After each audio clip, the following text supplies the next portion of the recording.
What's up, friends? Welcome back to my channel. I hope you all are doing well. By popular demand, today I'm going to be reviewing for you guys the new Byredo Remembrance palette. I'm going to be doing some swatches. I've got 3 looks to show you guys today, and I'm going to be letting you know if this palette is worth $105. So if you're interested in hearing all of my thoughts and you want to see some tutorials, then keep watching. All right, party people, let's get into this review. You know the drill. Don't forget to give me a thumbs up. The palette and anything that is on my face, anything that I mention, will be linked in the description box down below. I do use affiliate links, and if you're new here, welcome to my channel. My name is Sophia, and I am obsessed with luxury makeup and fashion. I upload videos every single week. I do a lot of new makeup reviews, especially Chanel, Tom Ford, Byredo, a lot of luxury brands, and also Sephora brands. So if you're into that, then you're in the right place. Hit that subscribe button. And without further ado, let's talk about this palette. So as I mentioned, this is the newest palette from Byredo, the newest 18 pan palette from Byredo. I did review the Kalahari palette last year, so I will link that review down below. This has been causing quite a stir, and I think it's because this is it's definitely the most neutral, the most wearable of the 318 palettes that Byredo has come out with so far. This palette is made in Italy. It is a luxury formula, and it also has a 12-month shelf life. I want to read the description on the Byredo website because I do think, especially with a fragrance brand, which Byredo predominantly is, I think the inspiration and the story behind things matters like a little bit more. So on the Byredo website, it says, this is a limited edition palette inspired by a remembrance of things past and a blending of color and emotion. Second skin textures in warm nudes, roses, and browns are juxtaposed with silvers. Colors travel from light to dark and through metallic, matte, and radiant shine finishes with instinctive and sensual pigment that adheres with a single stroke. Housed in a new mirror design steel case designed by founder and creative director Ben Gorham with Nemesis in Greek mythology, the goddess of memory and mother of the muses, appearing on the mirrored steel casing, at once monumental and intimate. So this is what the packaging looks like. This is Nemesis. I looked it up and I still pronounced it wrong. It's pronounced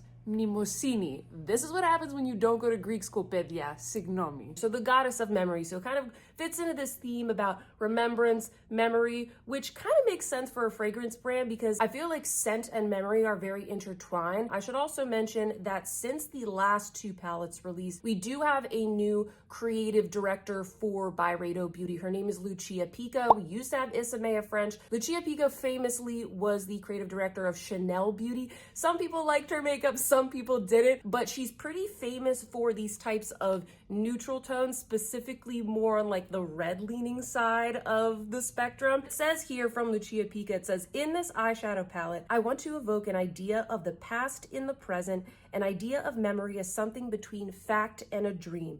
The elegance of color is effortless. It is the halo of memory where things are refined and romanticized, and it says Lucia Pica, creative image and makeup partner. I get a lot of questions about the formula of these palettes from Byredo. I really do like it. I think that it is a luxury formula. It's kind of a soft satin, but it still has a good amount of pigmentation. There's more pigmentation than like a Dior satin or a Tom Ford wet dry formula. And these shadows can be used wet or dry, which is a really great plus. So if you want to get a little bit more oomph from the shadows, you just go in with a wet brush. Also, if some of them are a little bit more shimmery than others, going in with a wet brush helps as well. They have a little bit of a creamy touch to them, but they still have a lot of blendability. And also, I think that they are kind of similar to the Tom Ford Creme formula that some of you guys are familiar with, but I think that these from Byredo, they have a little bit more longevity. With the looks that I did from this palette, I wore them all day. And at the end of the day, I had like little to no creasing, whereas with Tom Ford Creme formula, unfortunately, as much as I like it,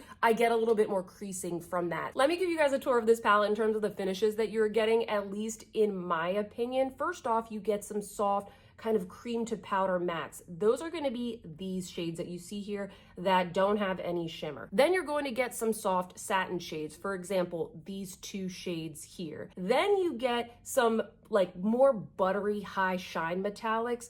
For example, this gold right here, this silver right here, those are the best shades in the palette. They're kind of the most impactful. They're actually the ones that I'm wearing on my eyes today, and they can kind of be used with any look, with any of the neutrals that are in this palette to really kind of take things up a notch or just brighten the eye in a very wearable and neutral way. And then the last finish that you get in here is this topper shade right here, which is what I have on the center of my eye today.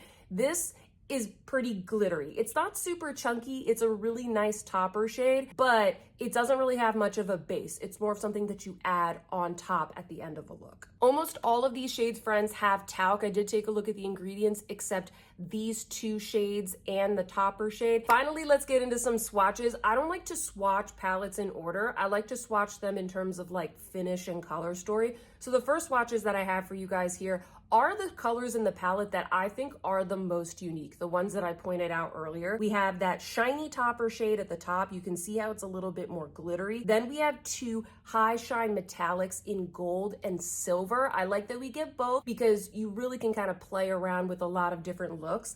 And then finally, I wanted to include this soft lavender shade on the bottom because to me, this is a little bit of a wild card in the palette. A lot of the other colors in this palette are sort of brown or pink or like a warm tone, and she sort of just threw in this one cool tone shade, so I want to call attention to that one. Next, I want to show you all of the pinky shades swatched. There are a lot of pinky shades in this palette. Honestly, friends, I think you could dupe most of the shades in the palette with your Charlotte Tilbury palettes, maybe your Patrick Ta palettes. These really aren't super unique shades. They're very wearable shades. And then finally, these are all of the browns. Notice how pretty much all of them except one are fairly warm toned. If you're more of a cool tone person, I don't think I would necessarily recommend this palette. The majority of them lean very warm and some of them lean a little bit red. I wouldn't say it's a red tone palette, but there are a couple shades here that lean so warm, it's kind of borderline red. All right, friends, let's get into the 3 looks that I created. Timestamps are going to be down below for this entire video, by the way, if you want to skip ahead. I decided to do 3 looks for this palette. I really wanted to do 3 because I think that most of us who are purchasing from Byredo, we want wearable looks, but we also like to kind of play around and experiment a little bit. And with an 18 shade palette, I wanted to show you guys the breadth of looks that you can create. Everything is filmed in natural light, very wearable, at least I think so. And I also wanted to mention before I get into the demos, there are no names for the shades on this palette like the previous 2 Byredo 18 pan palettes. It's just shades like 1, 2, 3, all the way to 18. So you'll notice that when I go through each of the looks. Look number 1, I call this look Cool Toned Ethereal. I really wanted to play around with that lavender shade in the palette. That's the one that stood out to me first. So I started off with that. It's called shade number 13, and I just blended that all over the lid. This is a really pretty one and done shade. You could pop this all over the lid, put on some mascara, and be good to go. Then I dipped into shade number 9. This is sort of like a pinky brown. It's the one in the palette that is probably the coolest in nature. Like I said, this palette is very warm. So I went with this one because it was the coolest, and I just blended that into the crease. I then applied the lavender shade, shade number 13, to the lower lash line. Then I used shade number 17, which is kind of like a more neutral red brown. Again, I didn't want this look to be too warm, so I was trying to stick to kind of like the neutral and cooler tone shades in the palette. I used a smaller crease brush, and I just very carefully defined the crease, not taking away from that lavender shade, just adding like a little bit of depth, kind of framing the eye mostly with that little brush. And then finally, the best part, and honestly the best shade in the palette, shade number 6, which is that bright metallic silver, not the topper, the metallic shade, and I put that in the center of the lid. Oh my goodness, I absolutely love this shade. It adds so much brightness and illumination, and I think when you layer it over the lavender, it just looks so pretty and ethereal. And so this is look number 1. I just applied a little bit of mascara. I posted this look to my Instagram, and you guys loved it. I like this look because I think it's wearable. I would definitely wear this into the office, but it has a little bit of something interesting. It's got kind of that lavender tone and the metallic, but it still looks really soft. I thought it looked really pretty and ethereal, which is kind of what I think Lucia Pica is going for with this palette. Next, we have look number 2. I called this look Warm Sultry. I wanted to do something that was pretty much the opposite of what I did in the last look. So I started off with shade number 11. This is a warm brown, and I just popped that into the crease. Very simple shade. Then I used shade number 5, which is a warm copper metallic, and I just blended that all over the lid. These metallics, pretty much all the shades, they blend very, very well. I would recommend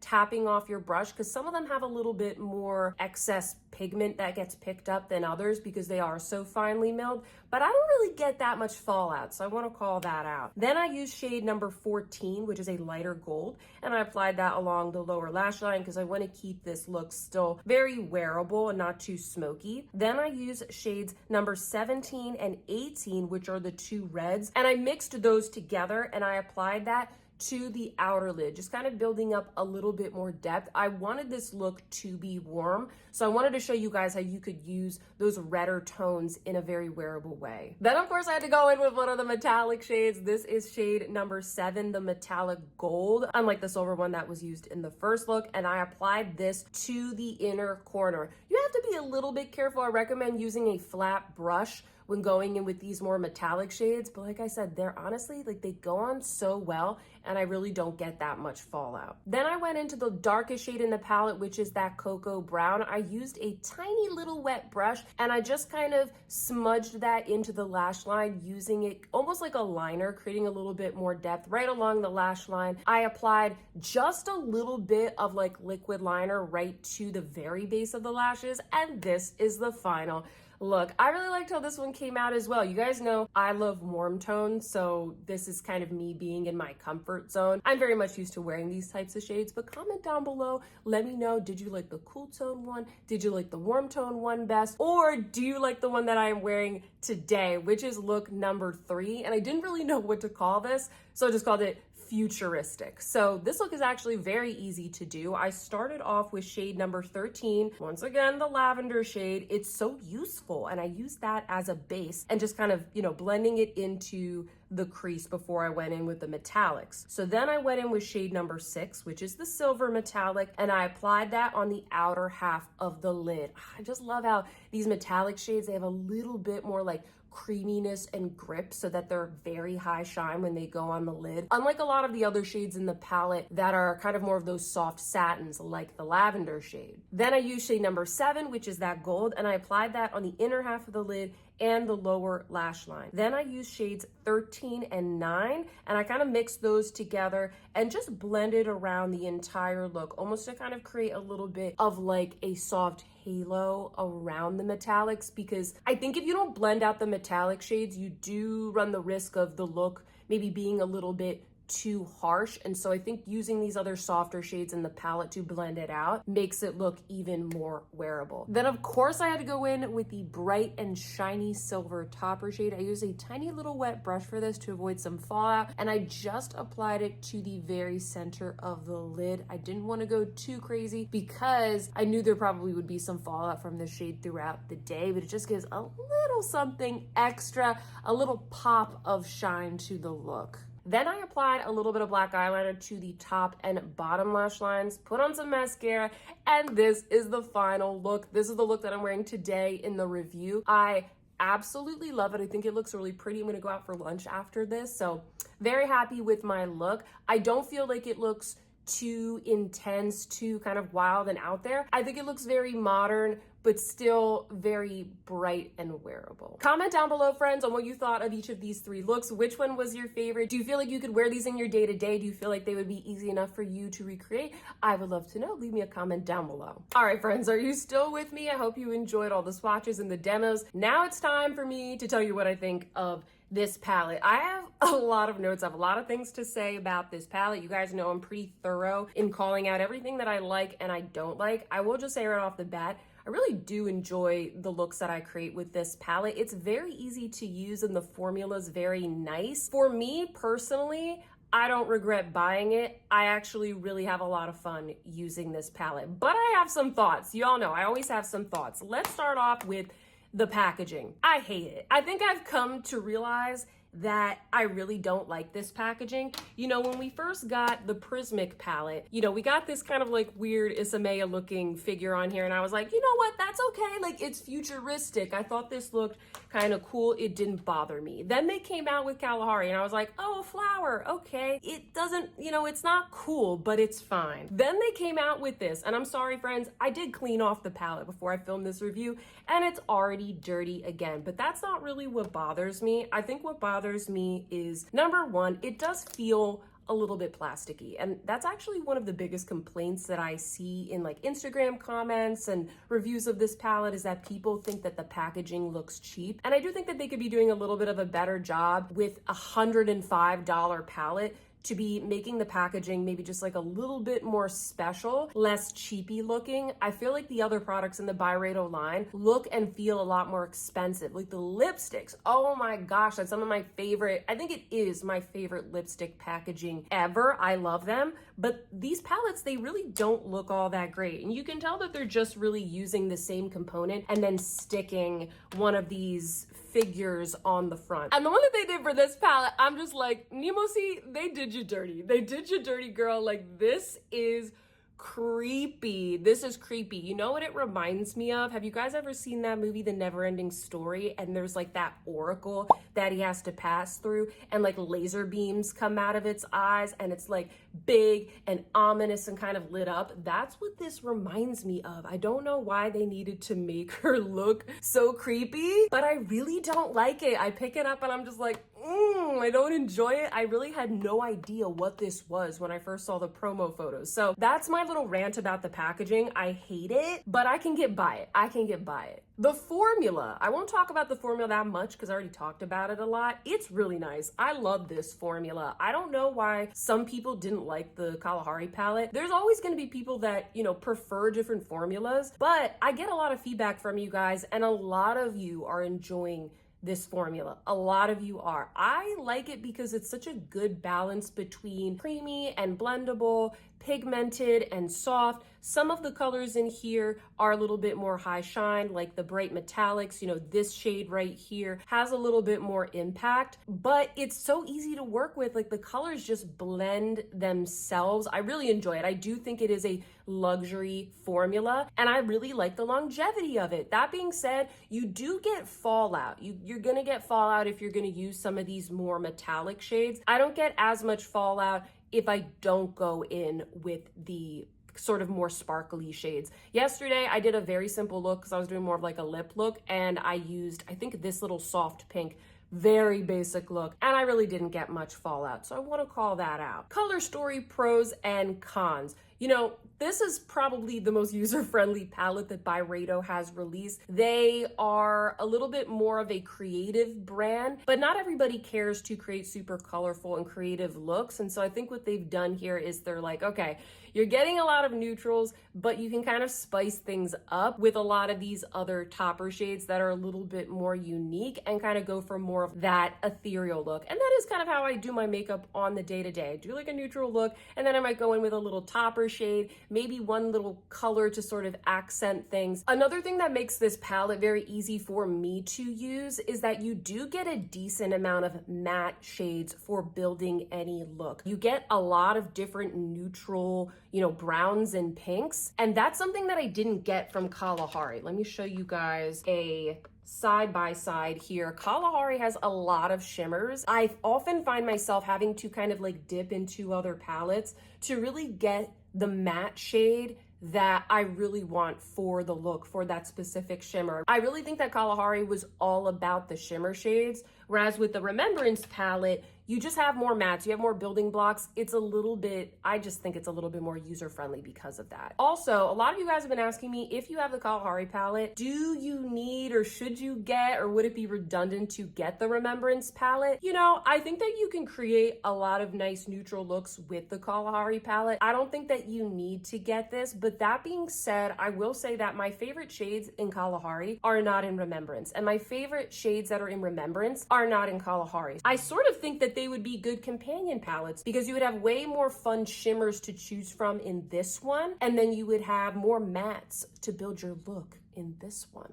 All that being said, I don't think that this color story, I'm sorry, I don't want to be mean, I don't think that this is a color story worthy of congratulating Lucia Pica. I don't think that this is super groundbreaking. For those of you out there who are thinking, should I really spend $105 on this? I don't think that it's something that you absolutely need to run out and get. For me, I enjoy the convenience of having all of these shades together, but you guys saw from the swatches, a lot of the shades can be duped with Charlotte Tilbury palettes, with Patrick Ta palettes, with Pat McGrath palettes, a lot of pinks and browns and neutrals in here. You could just use your Charlotte Tilbury palette and then buy a little like gold or silver topper shade, and you can get very, very similar looks to the Remembrance, and all of those formulas are good. It really just depends on whether or not you like this formula. Do you like bigger palettes? And do you like the convenience of having all of this stuff just kind of there for you to create any kind of look? And a lot of the shades are very similar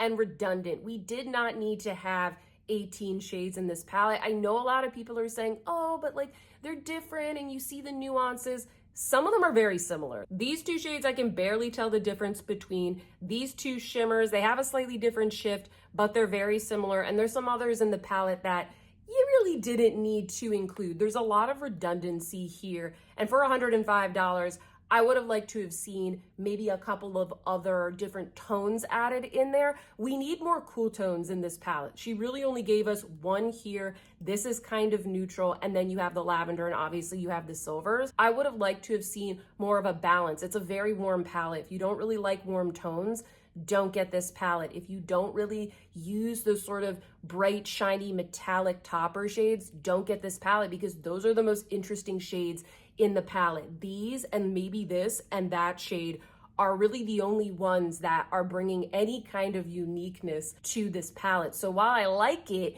I have to be a little bit critical here. It's really like not anything super groundbreaking, but I really like the formula. The formula is the thing that really kind of drives it home for me. So who is this for, friends? This is for the person that likes neutrals, you like bigger palettes, and you like a luxury formula, but you kind of want more shades to play around with than maybe just what you would get from a Dior Quint or what you would get from a Tom Ford quad. That's who I think that this is for. But take a look in your collections and ask yourself, do you have these shades? Because if you don't feel like spending $105, this might not be worth it. A lot of you guys have told me, which I thought was an excellent point, that this is a really great formula and you were sort of thinking of going for a Tom Ford quad, or you were thinking of buying a couple of Tom Ford quads, but economically it makes a lot more sense for you to pay $105 for this palette than to pay $90 for each Tom Ford quad. You're only getting 4 shades, so it kind of is a good value. Hot take here, friends, but I also think that this is a better option for that Makeup by Mario Ethereal palette that I famously didn't really care for.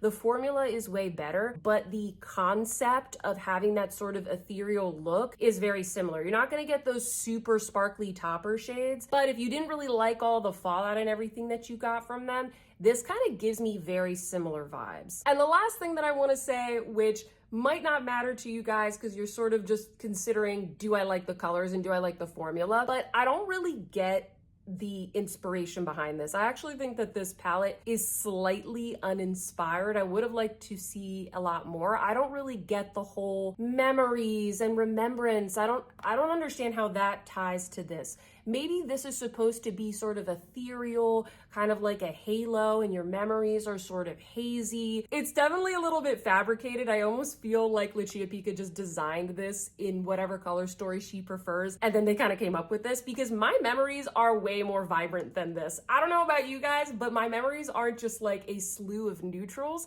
I have vibrant and colorful memories of all different parts of my life, and I feel like a colorful palette, or maybe something that had a good mix of neutrals and pops of color, would have made more sense. Or maybe something that had more topper shades, or even more of a mix between warm tones and neutral tones. So I don't really get the inspiration behind this, and I'm being critical here because Byredo is a fragrance company, and part of being a fragrance company is the storytelling, right? The bottle and the name of the fragrance and the story behind it and the way you talk about it and like the marketing around that fragrance. That's what really sells the fragrance, and I don't think they're really selling this to me so much with their marketing. I don't even really see a lot of like tutorials or looks or anything on their social media. Byredo, if you're out there, I think you need to maybe invest a little bit more in how you sort of describe the palette and show consumers how to use it. And I feel like that was a little bit of a missed opportunity also with the other two palettes that they launched. If you're asking me how I would have designed this palette, I actually would have made this a 9-pan palette, so I would have made it half the size. I would have gotten rid of all of the redundant shades and just sort of condensed the palette. I would have kept it the same price, but I would have made the packaging way nicer, something that you sort of covet, almost like their beautiful heavy perfume bottles or their lipsticks. I would have made the packaging a lot more luxurious, a lot more metal feeling, kind of like the Burberry palettes that came out this past holiday.